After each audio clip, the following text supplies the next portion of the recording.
अल्लाह ताला ने इंसानों की हिदायत के लिए पैगंबर भेजे। हजरत ईसा एरसलन उन अजीम पैगंबरों में से हैं जो बनी इसराइल की तरफ भेजे गए। अल्लाह ने उनको बहुत सी मोजिज़ात और हिकमत अता फरमाई।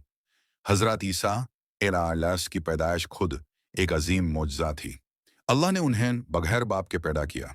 जब लोग शक करने लगे तो ईसा अलैहिस्सलाम ने पलने में ही बोला, मैं अल्लाह का बंदा हूँ, उसने मुझे किताब दी और पैगंबर बनाया। छोटी उम्र से ही ईसा बिन अपनी हिकमत और बातचीत से सबको हैरान कर देते। अल्लाह ने उन्हें इंजिल दी जो नूर और हिदायत थी।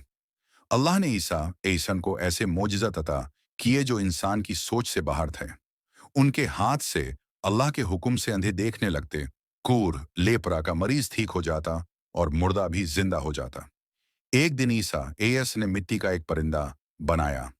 अल्लाह के हुक्म से उसमें फूंक मरी और वो जिंदा परिंदा बनकर उड़ गया। ईसा एस लोगों को अल्लाह की इबादत की दावत देते। वो कहते, मैं तुम्हें तुम्हारे रब के हुक्म से आयात दिखाता हूँ, सिर्फ अल्लाह की इबादत करो जो मेरा और तुम्हारा रब है।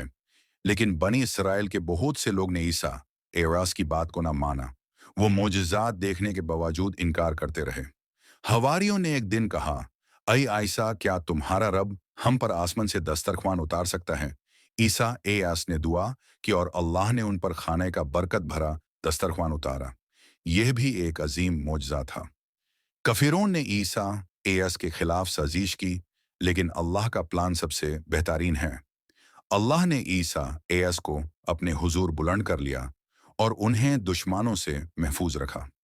हजरत ईसा एयास हमेशा यह पैगाम देते रहे कि असली तकात सिर्फ अल्लाह की है, उसके सिवा कोई इबादत के लायक नहीं। उनकी तलीमत आज भी इंसानियत के लिए रोशनी है।